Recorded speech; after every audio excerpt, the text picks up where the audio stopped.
Hi there, everybody. Okay, let's take a deep breath in through the nose. Breathe out through the mouth. And for this one, you can close your eyes, and I'm going to walk you through a series of statements. We can all feel that there is a potential within us. We can also feel that this potential wants to be expressed. We can see that everyone is hurting in some way, and that pain is making them do crazy things. That pain arises because of causes and conditions. Those causes and conditions that are causing us pain can be let go of, and new causes and conditions can be initiated or taken up that are wise, skillful, and nobly worthy of an awakened being. This will then lead to a life of freedom and authentic happiness, a life that expresses that potential that we all can feel within us. I want you to imagine that world of potential. Imagine a life of freedom. Imagine a world where everyone is free and truly happy. What does that world look like? What does that world feel like? How would you think, speak, and act in that world? To help us actualize that potential, we call out now to the Buddhas, Bodhisattvas, masters and teachers of the Dharma, of the 3 times and the 10 directions. Please consider us with kindness and understanding, and grant us your blessings, that these aspirations may be accomplished quickly, and may it be that we all swiftly achieve enlightenment for the sake of all beings. Slowly open your eyes. Come back to us here. So today's topic is right action. Right action. And usually it's wrapped up in ethics, which isn't the most sexy topic in the world. And people will usually skirt over it in the teachings, especially within the Western tradition. Nobody wants to hear about that kind of stuff, right? And usually if we look into it, if we investigate it, it's usually because of probably a Christian upbringing or a strict moral household where it was very judgmental, very regimented, very right, wrong, us, them, puritanical would probably be a good way of putting it. So it's very raw for us, for a lot of us, right? So that rawness and that tenderness and that wanting to avoid that pain is our portal, our pathway, our calling, showing us that there's something there that we need to look at, right? Something there that we need to see.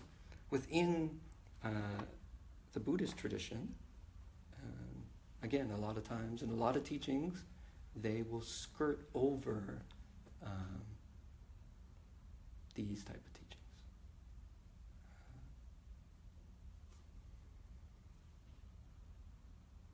The great Tibetan guru Padmasambhava said, "Though the view should be as vast as the sky, keep your conduct as fine as barley flour." The Dzogchen master Tukul Urgur Rinpoche commented on the above and said, "When training in the view, you can be as unbiased, as impartial, as vast, immense, and unlimited as the sky. Your behavior, on the other hand, should be as careful as possible in discriminating what is beneficial or harmful.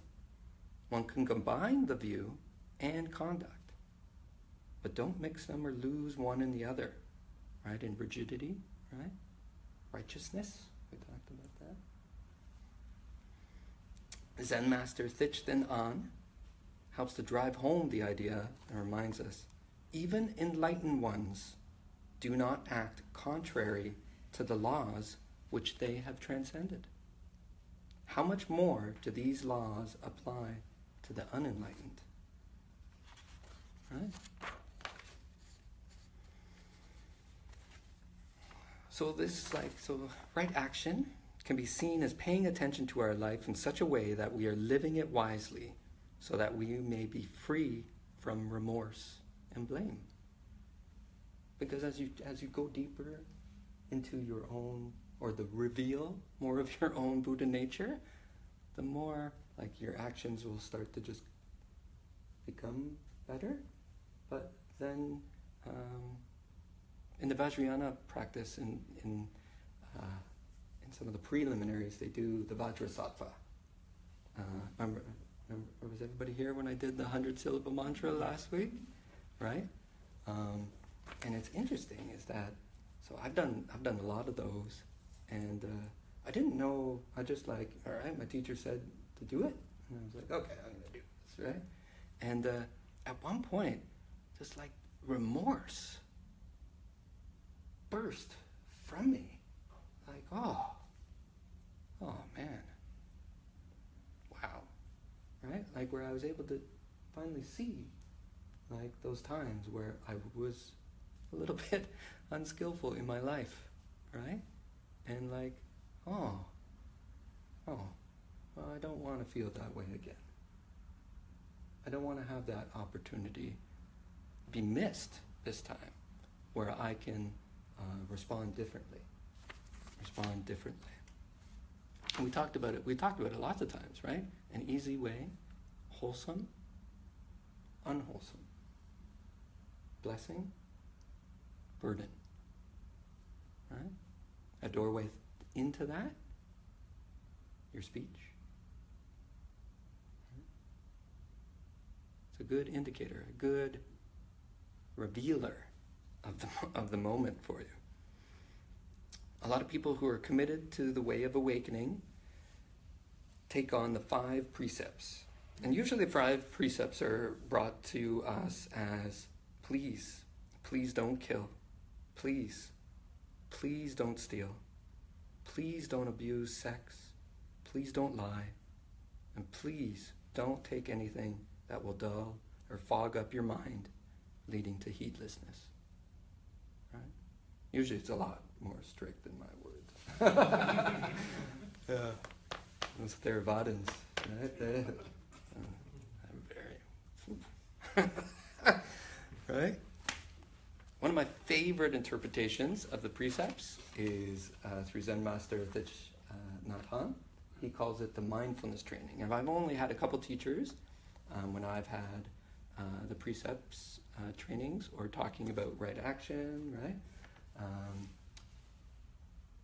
Phrase it and frame it in such a way that it's not rules, right?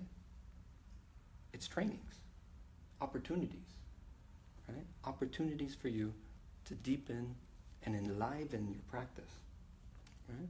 And Thich Nhat Hanh, he probably has the best interpretation. Reverence for life. So please don't kill. Reverence for life. Aware of the suffering caused by the destruction of life, I am committed to cultivating the insight of interbeing. Remember we talked about it? We're in this web, right? And you see that more and more. And compassion and learning ways to protect the lives of people, animals, plants, and minerals.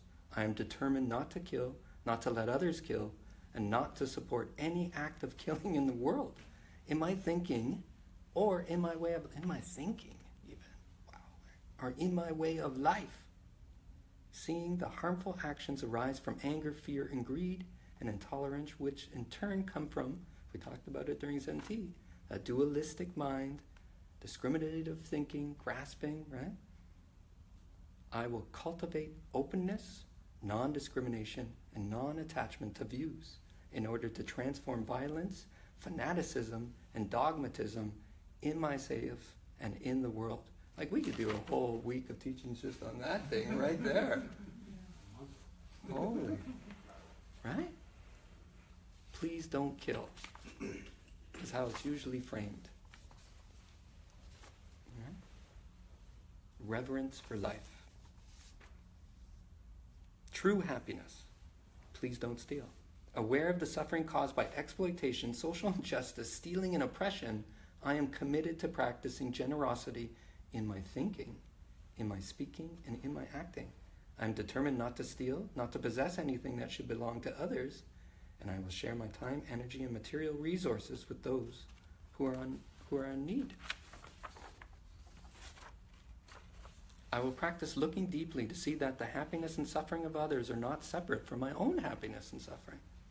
That true happiness is not possible without understanding and compassion. And that running after wealth, fame, power, and sensual pleasures can bring much suffering and despair. Our modern Western society, that is the pinnacle, isn't it? Right? And you'll see about it, right? Have everything in the world, but on mega doses of what is it, like Prozac or whatever? Mega doses, right? Oh, where did we get to? I am aware that happiness depends on my mental attitude and not on external conditions. And that I can live happily in the present moment simply by remembering that I already have more than enough conditions to be happy. I am committed to practicing right livelihood, we'll go take a look at that later, so that I can help reduce the suffering of living beings on earth and stop contributing to climate change. Right? Like that's like unpacked, right? If you really meditate on that one precept of don't steal. Right? Give it to a skillful Zen master with an open heart, and that's what you get. Right? It's a totally different teaching altogether, right? Not about rules, regulations. It's about an open heart, aware, space. You have space and ease. You're not clinging, getting hooked, so that you can have that space and ease to start to see differently, to make different choices. True love. Please don't abuse sex. Aware of the suffering caused by sexual misconduct, I am committed to cultivating responsibility and learning ways to protect the safety and integrity of individuals, couples, families, and society. Knowing that sexual desire is not love, and that sexual activity motivated by craving always harms myself as well as others, I am determined not to engage in sexual relationships without true love and a deep, long-term commitment made known to family and friends. That's next level right there. I will do everything in my power to protect children from sexual abuse and to prevent couples and families from being broken by sexual misconduct. Seeing that body and mind are one, I am committed to learning appropriate ways to take care of my sexual energy, because it's powerful, right? And cultivating loving kindness, compassion, joy, and inclusiveness, which are the 4 basic elements of true love.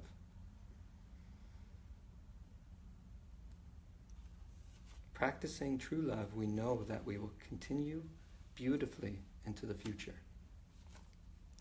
Loving speech and deep listening. Please, please don't lie. Aware of the suffering caused by unmindful speech and the inability to listen to others, I am committed to cultivating loving speech and compassionate listening in order to relieve suffering and to promote reconciliation and peace in myself and among other people, ethnic and religious groups, and nations even. Knowing that words can create happiness or suffering, I am committed to speaking truthfully, using words that inspire confidence, joy, and hope. When anger is manifesting in me, I am determined not to speak. Ooh, oh, wow, right? That's a big one right there. Because anger wants to come out and just lay waste to everybody, right? And it's such a, that feeling, right? And usually anger is like, comes out because you feel like you don't have power, right? I will practice mindful breathing and walking in order to recognize and to look deeply into my anger. I know that the roots of anger can be found in my wrong perceptions and lack of understanding of the suffering in myself and in the other person. Right? Back to that first noble truth. I will speak and listen in a way that can help myself and the other person to transform suffering and see the way out of difficult situations. I am determined not to spread news that I do not know to be certain, and not to utter words that can cause division or discord. Right? I will practice right diligence to nourish my capacity for understanding love, joy, and inclusiveness, and gradually transform anger, violence, and fear that lie deep in my consciousness. Nourishment and healing. Please, please don't take anything that will dull or fog up your mind, leading to heedlessness. Aware of the suffering caused by unmindful consumption, I'm committed to cultivating good health, both physical and mental, for myself, my family, my society, by practicing mindful eating, drinking, and consuming. I will practice looking deeply into how I consume the four kinds of nutrients, namely edible food, sense impressions, volitional actions, like taking action, and thoughts. I am determined not to gamble or to use alcohol, drugs, or any other products which contain toxins, such as certain websites, electronic games, TV programs, films, magazines, books, and even conversations. I will practice coming back to the present moment to be in touch with the refreshing, healing, and nourishing elements in me and around me, not letting regrets and sorrow drag me back into the past, nor letting anxieties or fear or craving pull me out of the present moment, like in the washroom. Right? I am determined not to try to cover up loneliness, anxiety, or other suffering by losing myself in consumption. I will contemplate interbeing and consume in a way that preserves peace, joy, and well-being in my body and consciousness, and in the collective body and consciousness of my family, my society, and the earth. Woo, that's a lot. Man, I love Fitch. He's awesome. Yeah. That's what came out of those 5 precepts. Right? When you meditate on them and let them unfold and explore. Right? So open up. The world opens up differently. You open up differently to the world. Right? And that when we're thinking about right action, there's a lot of words, a lot of blah, blah, blah, right? Wholesome, unwholesome. Simple right there. Right? Is this going to nourish me and others? Is it going to make me strong? Burden or blessing? Right? We're fine, we're fine, we're fine. Right? Or even like the more that we just rest, the more that we rest at ease, we let go, we release. Just this natural clarity and compassion and groundedness emerges. Because it's the fundamental aspect and essence of who you are. But we get caught up in the show. Right? This little show. Of getting caught up in the future, what's going to happen, dwelling on the past, missing this moment. Right? Yeah. And that's what I've heard from you guys is that even in the short time, really in this practice, the things that used to be top level importance, where was causing you the most stress, was the biggest. It's just wow, you see things differently. Right? Things have changed. Right? And they're going to continue to change. Right? Continue to change, because you're going to find and discover deeper and deeper aspects of truly who you are. Truly who you are. Yeah. You guys want to meditate for a little bit? Any questions about that? It was a lot. Right? Like I said, for each one of these, next year, if anybody wants to do precepts, take the precepts, we'll have a precept ceremony. We'll do that. I think it's very important. I think for multiple ways. Because at that point, you're yeah, I can see this is changing me in my life. And another thing, too, is that, it helps build that karmic connection to the teachings. helps build that karmic connection to me, right? It helps. Like next year we'll look at, I'll show you the daily prayers that I do, right? And that if it's something that you guys like, then you can take them on as well, right? To be born within a place that has Dharma available, right? To find a teacher quickly, to awaken, to benefit all beings quickly, right? Like these type of things, right? Is that after you finish your Yeah, training? yeah. And like, it's good to like even if you're like, Ian, I want to do this right now, right? Like I can feel it. Whoa, okay, let's hang out for a little bit longer, right? Like we might be bamboozled by all this awesomeness, right?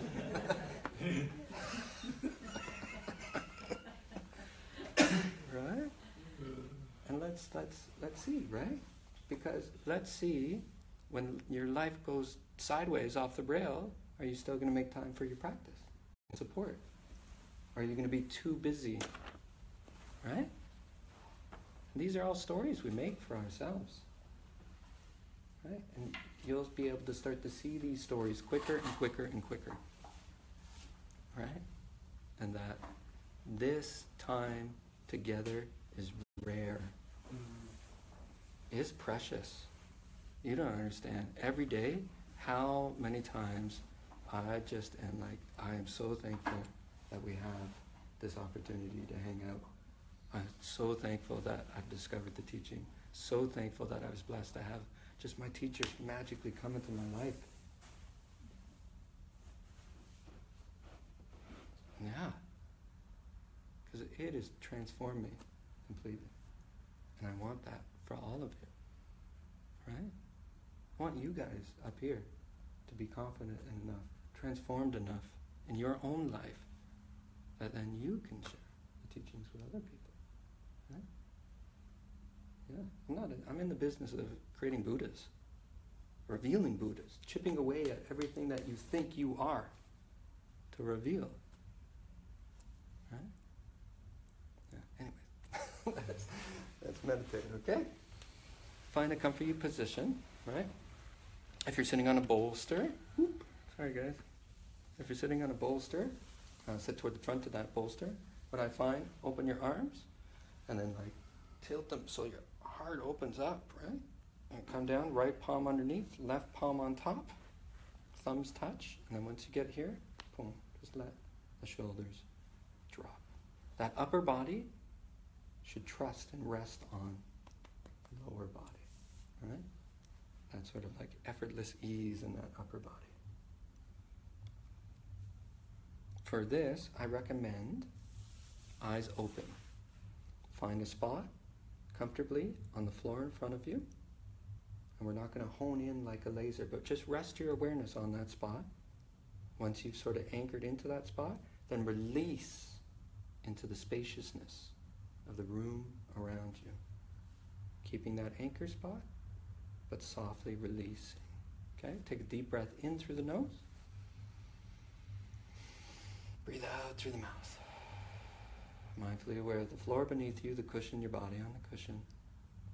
I want you to bring your awareness now to your shoulders. Are you holding any tension there? Soften your shoulders. What about your jaw? Holding any tension there? Soften and release. Your eyes, your eyebrows.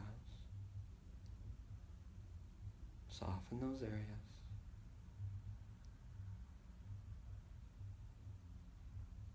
Your brow. Soften your brow. Now the top of your head. Soften that area.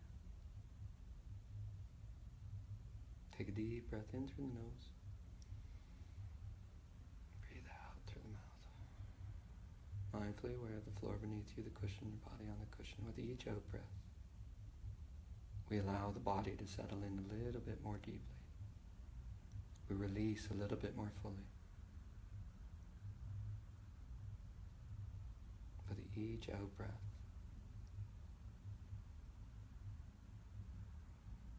become a little bit more grounded and stable like a mountain.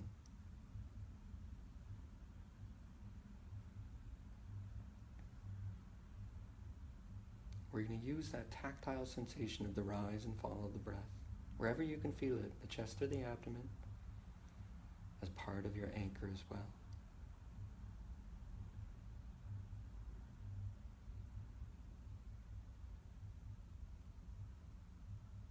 Just keeping on those spots.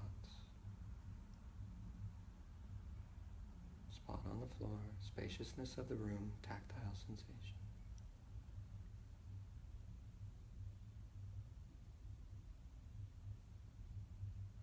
Thoughts may come, it's fine. Just come back to those anchor points. Rise and fall. Keeping the anchors.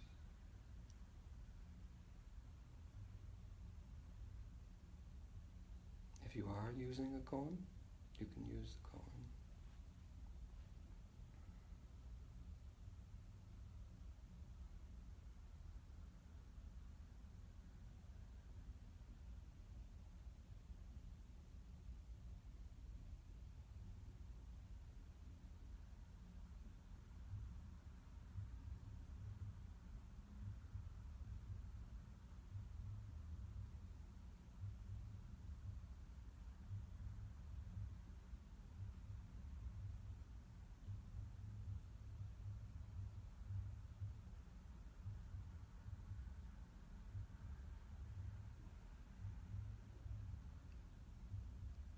Bass beats from radios and stereos we welcome into our practice. Sounds on the street. We don't resist the moment.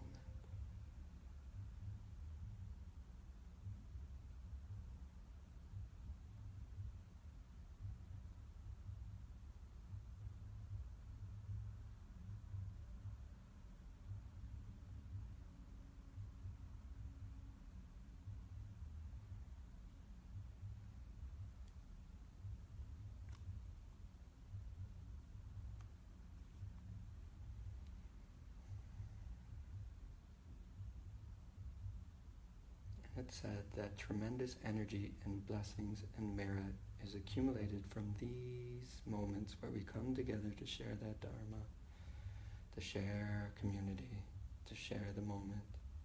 So now we're going to take that moment to dedicate that merit, to dedicate that energy. May it be that all sentient beings are happy and find happiness and the causes of true authentic happiness. And may they be free of suffering and the causes of suffering. And we dedicate this merit, this energy, these blessings, such that all sentient beings experience awakening.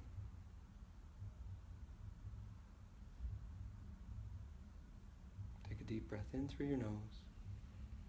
Breathe out through the mouth. Thank you.